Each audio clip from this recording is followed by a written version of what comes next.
안녕하세요. 100세 시대 그저 흘러가는 시간이 아니라 더욱 빛나고 활기찬 황금기를 만들고 싶은 신중년 여러분 주목해주세요.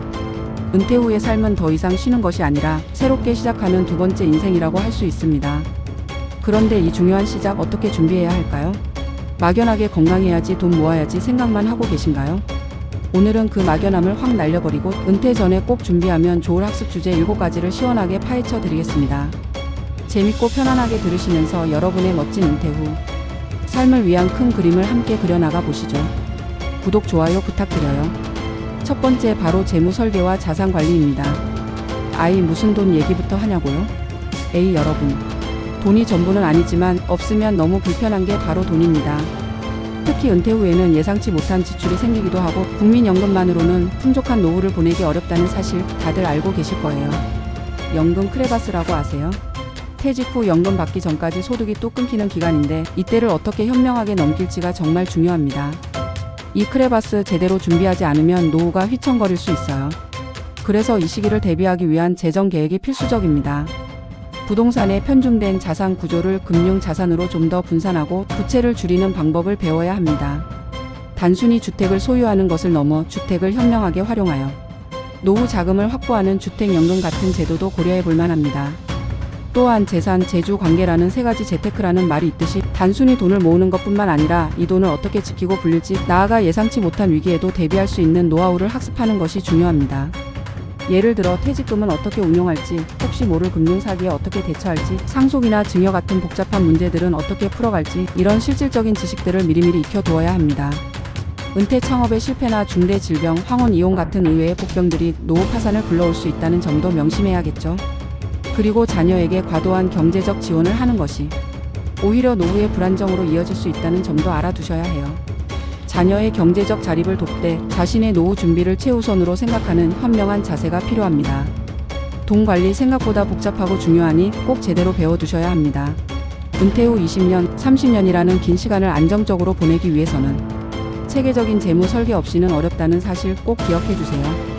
두 번째, 재취업 및 창업 역량 강화입니다. 요즘은 100세 시대잖아요. 은퇴한다고 해서 바로 손을 놓는 시대가 아니죠. 평생 현역이라는 말이 이제 더 이상 낯설지 않습니다. 퇴직 후에도 능동적인 경제활동을 통해 활기찬 삶을 이어가는 분들이 정말 많아요. 과거의 경력에만 안주하기보다는 새로운 분야에 대한 도전을 위한 학습이 필요합니다. 단순히 용돈벌이 수준이 아니라 은퇴 후에도 의미 있는 일을 통해 사회에 기여하고 자아실현을 할 수 있는 기회를 찾는 것이 중요합니다. 이를 위해서는 급변하는 사회에 발맞춰 새로운 기술을 습득하고 변화에 적응하는 능력을 키워야 합니다.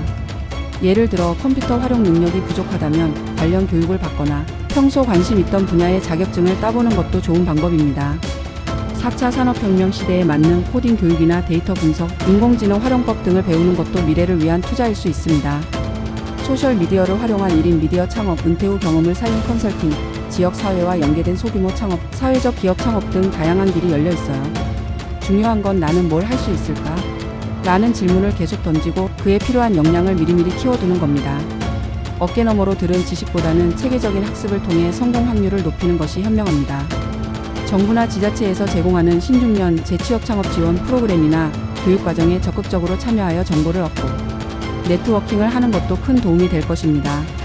나이와 상관없이 배움의 끈을 놓지 않고 끊임없이 자신을 발전시키는 것이야말로 100세 시대의 진정한 능력입니다. 세 번째, 건강관리와 예방의학입니다. 에이, 건강은 기본 아니냐고요? 맞아요, 기본이죠.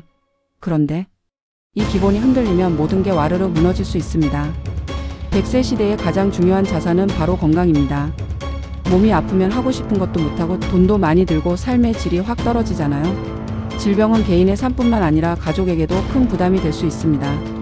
따라서 건강은 단순히 개인의 문제가 아니라 은퇴 후 삶의 질을 결정짓는 핵심 요소입니다. 규칙적인 운동은 기본이고 나이에 맞는 건강한 식습관, 스트레스를 관리하는 방법, 그리고 중대 질병에 대비하는 예방의학 지식까지 두루 알아두어야 합니다. 예를 들어 만성질환 예방을 위한 영양 지식, 올바른 운동 자세와 루틴, 숙면을 위한 생활습관 개선, 정신건강관리를 위한 명상이나 심리상담에 대한 이해 등이 포함됩니다. 혹시 모를 간병 문제에 대한 대비도 필요하고요. 건강보험 외에 실손보험이나 간병보험 등 의료비 지출에 대비할 수 있는 재정적 준비도 함께 고려해야 합니다. 운동 방법을 배우거나 건강한 식단 레시피를 익히거나 명상이나 요가 같은 심신수련법을 배우는 것도 좋습니다. 건강은 건강할 때 지키는 거라고 하죠. 단순히 안 아프면 된다는 아니란 생각보다는 적극적으로 건강을 관리하고 예방하는 방법을 학습해야 합니다. 정기적인 건강검진과 함께 자신의 몸 상태를 정확히 이해하고 맞춤형 건강관리를 실천하는 것이 무엇보다 중요합니다. 행복한 노후는 건강한 신체에서 시작된다는 것을 잊지 마세요. 네 번째, 관계관리 및 소통 기술입니다.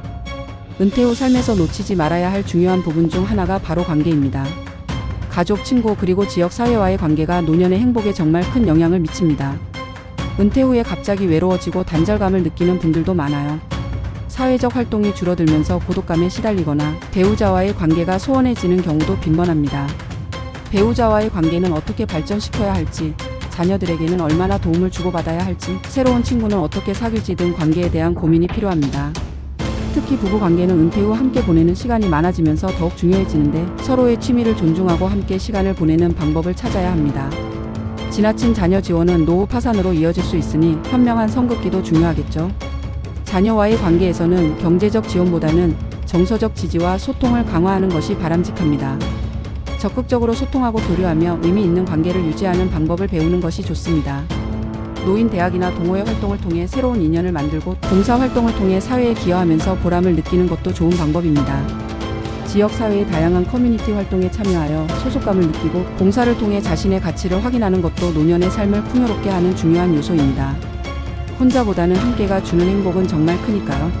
외로움을 극복하고 더불어 사는 지혜를 배우는 것이 관계관리의 핵심입니다. 다섯 번째, 자기개발 및 취미 활동입니다. 여러분 혹시 은퇴하면 뭘 하면서 시간을 보낼지 생각해 보셨나요? 매일 텔레비전만 보고 있을 순 없잖아요. 은퇴는 새로운 나를 발견하고 오랫동안 꿈꿔왔던 취미를 시작할 절호의 기회입니다. 단순히 시간을 보내는 것을 넘어 새로운 것을 배우고 성취감을 느끼는 과정에서 삶의 만족도를 높일 수 있습니다. 외국어를 배우거나 악기를 연주하거나 글을 쓰거나 사진을 찍는 등 평소에 시간이 없어서 못했던 일들을 지금부터라도 조금씩 배워보는 건 어떨까요? 끊임없이 배우고 성장하는 자세는 노년의 삶의 활력과 생기를 불어넣어 줍니다. 새로운 기술을 배우는 것도 좋고 젊은 시절의 꿈을 다시 펼쳐보는 것도 좋습니다. 예를 들어 한 번쯤 배워보고 싶었던 그림이나 도예를 배우거나 등산이나 자전거 같은 아웃도어 활동을 즐기는 것도 좋죠. 꽃꽂이, 제빵, 요리, 바둑, 서예 등 정말 무궁무진한 취미의 세계가 여러분을 기다리고 있습니다. 중요한 건 의미 있는 시간을 보내는 겁니다. 나를 위한 시간을 투자하는 법을 배우는 거죠. 이러한 활동들은 스트레스 해소에도 도움이 되고 새로운 사람들과 교류하며 사회적 관계망을 확장하는 계기가 되기도 합니다. 평생 학습의 중요성이 강조되는 시대에 은퇴 후에도 자신만의 배움의 즐거움을 찾아 나서는 것은 선택이 아닌 필수가 되고 있습니다. 여러분의 잠재력을 마음껏 펼칠 수 있는 기회로 삼으세요. 여섯 번째, 디지털 리터러시 교육입니다.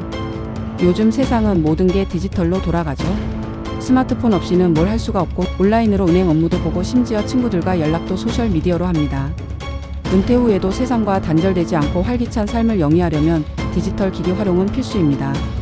스마트폰 활용법은 기본이고 키오스크 사용법, 인터넷 뱅킹, 모바일 앱 활용, 나아가 SNS를 통해 정보도 얻고 소통도 하는 법을 배워야 합니다. 예를 들어 온라인 쇼핑이나 배달 앱을 이용해 생활의 편의를 높이거나 유튜브를 통해 다양한 취미 정보를 얻고 공유하는 것도 가능합니다. 심지어 은퇴 후 창업을 생각한다면 온라인 마케팅은 필수고요. 디지털 세상은 우리에게 새로운 기회와 즐거움을 제공합니다. 배우면 배울수록 편리하고 젊은 세대와 소통하는 데도 큰 도움이 될 거예요. 보이스피싱이나 스미싱 같은 디지털 범죄에 대한 예방 교육도 중요합니다. 정보를 분별하는 능력, 즉 디지털 리터러시를 키우는 것은 안전하고 현명한 디지털 생활을 위해 필수적입니다. 어렵다고 지레 포기하지 마시고 정부나 지자체, 통신사 등에서 제공하는 무료 디지털 교육 프로그램에 참여하여 차근차근 배워나가시길 강력 추천합니다. 디지털 세상의 문을 활짝 열고 더 넓은 세상과 소통하세요. 마지막 일곱 번째는 법률 및 행정 지식입니다. 법 얘기 들으니 벌써부터 머리 아프시죠? 하지만 은퇴 후에는 생각보다 복잡한 법률 및 행정 문제에 직면할 수 있습니다. 상속이나 증여 같은 가족 간의 재산 문제, 부동산 관련 법률, 계약서 작성 시 유의할 점, 그리고 혹시 모를 노인 관련 사기나 범죄에 대처하는 방법까지 알아두면 큰 도움이 됩니다. 특히 고령자를 대상으로 하는 각종 불법 사기 수법이 진흥화되고 있으므로 이에 대한 예방 지식은 생존과 직결될 수 있습니다. 내 권리를 지키고 불이익을 당하지 않기 위해서는 기본적인 법률 지식이 필수예요. 관공서에서 필요한 서류를 발급받거나 각종 연금이나 복지, 혜택을 신청하는 방법 등 기본적인 행정 절차에 대해서도 미리 알아두는 것이 좋습니다. 예를 들어 국민연금, 기초연금, 장기요양보험 등 자신에게 해당되는 복지 혜택을 빠짐없이 누리기 위해서는 관련 정보를 정확히 알고 있어야 합니다. 복잡해 보이지만 요즘은 주민센터나 노인복지관, 대한법률구조공단 등에서 관련 교육이나 무료 상담을 많이 진행하고 있으니 적극적으로 활용해 보세요. 아는 것이 힘이라는 말 이럴 때 쓰는 겁니다. 은퇴 후 발생할 수 있는 법적 문제에 미리 대비하고 현명하게 대처하는 능력을 키우는 것은 안정적인 노후 생활을 위한 중요한 자산이 될 것입니다. 더 이상 속지 않고 주체적으로 자신의 삶을 관리하기 위해 꼭 필요한 지식이라고 할 수 있습니다. 자, 이렇게 신중년 은퇴 전 준비하면 좋은 학습 주제 7가지를 살펴보았습니다. 재무 설계, 재취업 및 창업 역량, 건강관리, 관계관리, 자기개발, 디지털 리터러시, 그리고 법률 및 행정 지식까지. 어떠셨나요? 너무 많다고요? 에이 여러분, 이걸 한 번에 다 하라는 게 아니잖아요. 지금부터 하나씩 여러분에게 필요한 것부터 차근차근 시작해보세요. 100세 시대는 분명 우리에게 새로운 기회를 선사할 겁니다. 미리 준비하고 배우면 배울수록 여러분의 은퇴 후 삶은 더욱 풍요롭고 행복해질 거예요. 오늘 말씀드린 내용들이 여러분의 멋진 제2의 인생을 준비하는데 작은 보탬이 되었기를 바랍니다. 이 모든 학습 주제들이 여러분의 삶에 긍정적인 변화를 가져다 주기를 진심으로 응원합니다. 지피지기면 백전백승이라고 노후를 알고 나를 알면 100세 시대를 승리할 수 있습니다. 그럼 다음에도 더 유익한 정보로 찾아올게요. 구독과 좋아요, 알림 설정 잊지 마시고요. 안녕.